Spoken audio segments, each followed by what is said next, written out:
Hey, LinkedIn, and welcome to Business Unusual. This is a new live show that we are testing out to bring you real-time insights and updates into how the coronavirus is impacting the ways that we work. I'm your host, Caroline Fairchild, and as you can maybe hear from the construction outside or see from the messy bookshelf behind me, I am working from home. LinkedIn is one of several companies right now that is asking its workers to work from home to curb the spread of the disease.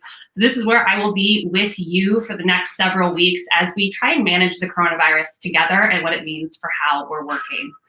The coronavirus, as it spreads, is putting businesses and workers into unprecedented situations, and we're figuring this all out together. We don't have all the answers, but we see thousands of you on LinkedIn coming to us with questions, with comments, telling us how this is impacting the way that we work. And we want to have a conversation with you about that on this show. We'll bring in leaders who are managing through this crisis. We'll talk to workers about how they're working from home productively, if that's something that they're doing. And we'll bring you the industry angles. How is this impacting retail, the gig economy, frontline workers?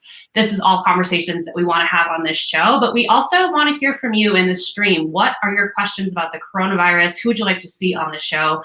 Let us know in the stream. We'll get those questions answered hopefully right now on today's show. For now, I want to update you on some stories that we're following both on and off LinkedIn. I think we have to start talking about how business leaders are reacting to this crisis.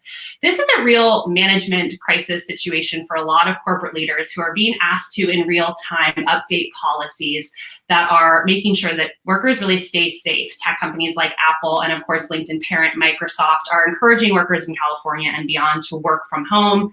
Airlines like Delta and United, this is a huge issue for them as you think about this both from an industry perspective, but also from how they're keeping passengers safe.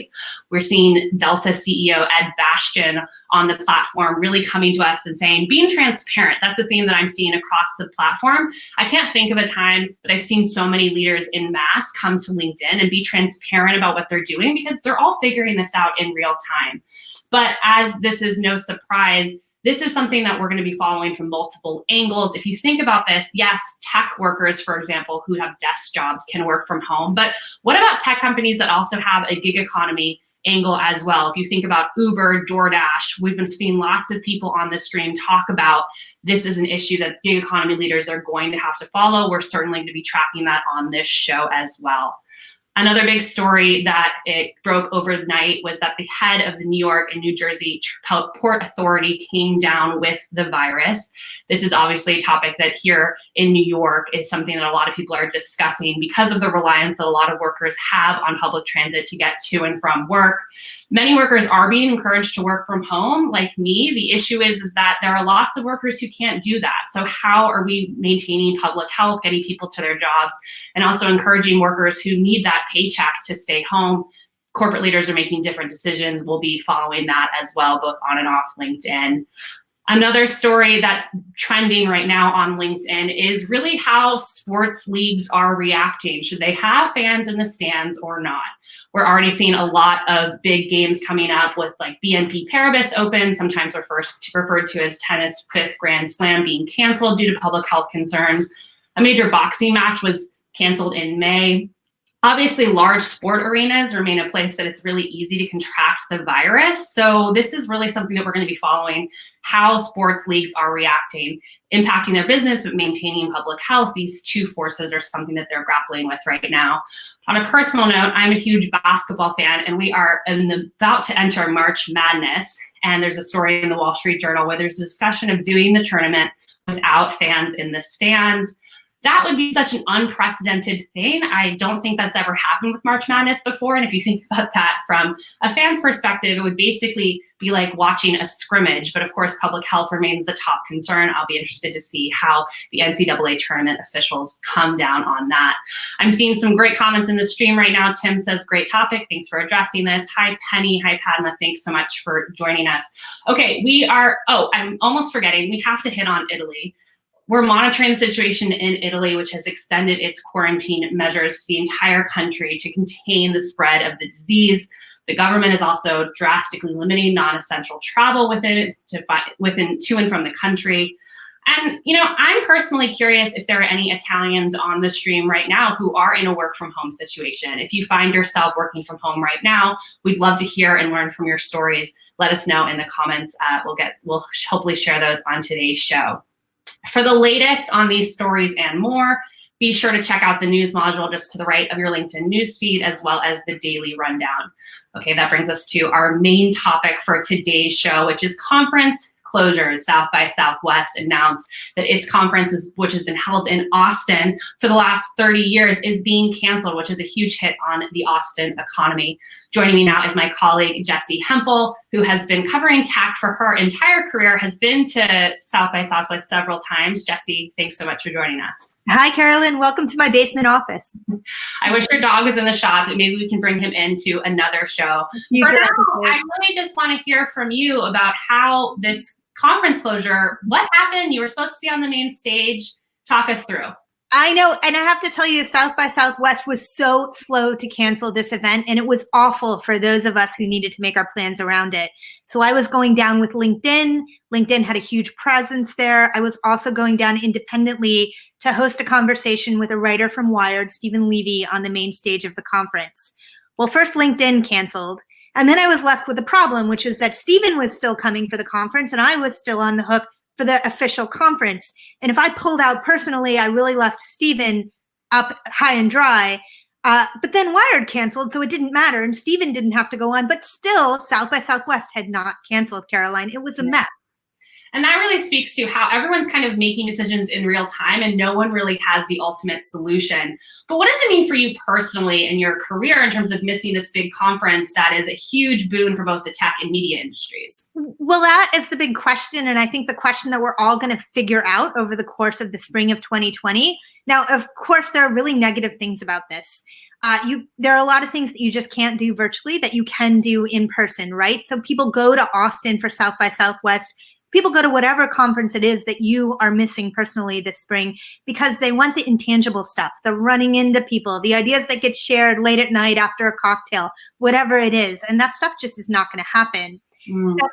But Caroline, on the flip side, right, you have new opportunities that we haven't really thought through before. What can we do virtually that we never thought of doing because we never had to do? And so I think we're also going to see a lot of event innovation come as a result of this. Right. We're seeing lots of shares on LinkedIn too, talking about how events are going to have to innovate, education's going to have to innovate. We're definitely going to see that. The other big story is really how this is going to impact the Austin economy. Let's look at some member comments that we've seen pop up on the platform about how the cancellation of South by Southwest is impacting Austin. We're seeing just a ton of these, Jessie. South by Southwest is huge for us. It helped us save enough money that for our show season, which is June and July, the revenue loss will be devastating.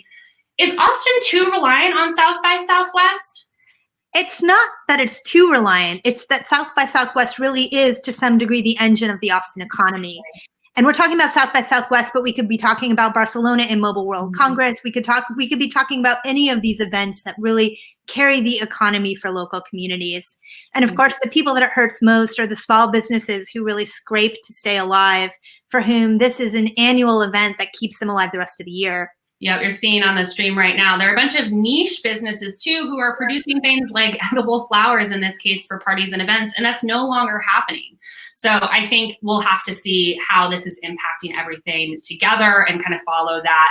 But I also wanted to ask you about a specific company that is being impacted a lot by the cancellation of South by Southwest, and that is Airbnb. You've covered Airbnb for some time. It's on its road to IPO. What does this mean in terms of South by Southwest canceling? And now Airbnb is grappling with all these cancellations in one of its biggest markets. Look, this is an existential problem for Airbnb. Airbnb was on its way to an IPO already before this happened. Airbnb was up against the wall. It needs to go public. The markets are a mess. And every market in which Airbnb has listings is now a place where tourism is under threat. And so this has to be a crisis for Airbnb, I can only imagine. Right. Such a crisis for Airbnb and for the tech industry at large. Jessie, any comments on how the tech industry is leading right now through this crisis? They're being very proactive in terms of both having workers work from home, but also messaging both on and off LinkedIn about how they're grappling with the situation. Leadership is exactly the right word. In a place like the US, where you and I are both broadcasting currently, We depend on the private industry to help be leaders when it comes to a public health crisis like this. This is not China, a place where the government can simply turn off people's ability to wander the streets freely. And it's a little bit of a quagmire, right? Everybody is asking, well, how should we behave? And you look at some of the big tech companies, they're some of our biggest employers in this country. And as tech companies go, so do the rest of companies in those communities. And so it's actually a moment where I feel really good about working for a place like LinkedIn. A lot of the tech companies have taken early leads in encouraging people to work from home. Now, of course, they also have businesses that map very well to being able to do that. You know, my wife runs a childcare center. It's a lot more difficult for her to stay home and do her work over video conference with 3-year-olds. Well, that's a great way to end our conversation, as on Thursday, we are going to talk about the workers that cannot work from home and hopefully give our viewers some insights into that. Jessie, as always, it's a pleasure. Give your dog a hug for me and hope to see you on Slack later today. Wash your hands, Caroline. All right, well, that was Jessie Hempel giving us an update on how South by Southwest is reacting and other conferences at large to the coronavirus. I'm seeing some other comments in the stream right now. Tim is telling us, I took 3 days off to work to attend a networking conference and am in Miami with 600 people from across the US. So far, not canceled. All good. Some people sniffing, sneezing, coughing a bit, but everyone is following an elbow shake or a foot shake rule. Wow, Tim, thanks for that perspective from Miami. Keep us updated if that conference does get canceled, and definitely don't be shaking anyone's hands. All right, now I'm going to bring in another colleague, Susie Jackson, who's been monitoring the stream and also has some updates on how the conference industry at large is reacting to coronavirus. Hey, Susie. Hey, Caroline, thanks for having me. And Tim, my gosh, thank you for soldiering on. In the true spirit of a work from home show, someone is buzzing my door right now. So please pardon me for 5 brief seconds while I run and make that noise stop. All right, well, Susie's gonna go and get her door. And if you hear any of the construction that's across from me right now, there is a massive school that is actually getting a new roof. So these are all new things. All right, we put the time not any better. But Tim, glad that you are sticking with it. We are also looking across the platform at other members who are sticking with it. Maybe they're not attending the conference. Maybe the conference has been canceled, like in the case of Helen here, who was a 12-year attendee of South by Southwest. She says that her heart goes out to the team. She knows how much work it is to put that conference together. She and her team have been attending forever, but she ultimately thinks that the city put the safety of people first, and she's happy for that. We're hearing similar sentiment from Molly, who's the founder of Gov City. She calls South by their tribe. She says she is walking with them, and if the event is rescheduled, they will be certain to be there.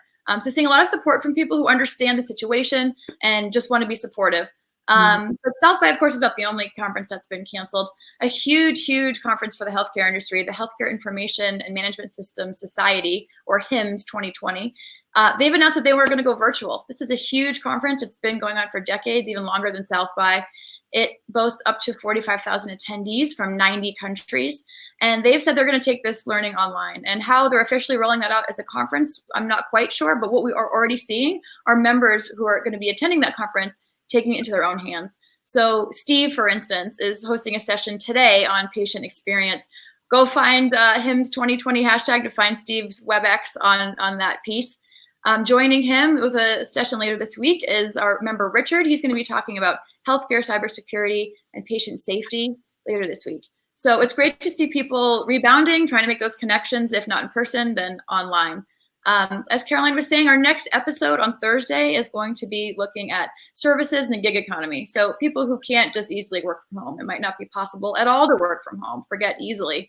And we want to hear from you about that story. Are you changing the ways that you are using ride sharing or food delivery services? Are you changing your habits around eating out or shopping? What are you seeing? If you're in those industries, what's worrying you? How are you prepping to deal with this? What stage are you in? Are you in a place that's already full blown trying to quarantine? Are you in a place that this hasn't really hit yet? We want to hear from you. So come to LinkedIn and tell us what you're seeing using the hashtag BusinessUnusual. Caroline, back over to you. Thank you. Thank you, Susie, for that update. And we're looking forward to being with you back on Thursday at noon to talk about the gig economy, frontline workers who are being hit by coronavirus. I'm seeing some more comments in this stream. Sarah says, would love to hear more about how the education, profit industries are responding. Obviously, education is a big theme that we're tracking. We'll hopefully hit on that throughout the show. Seeing some questions as well. I want to thank Juliet and Jessie for joining us on the show as well. I'm Caroline Fairchild.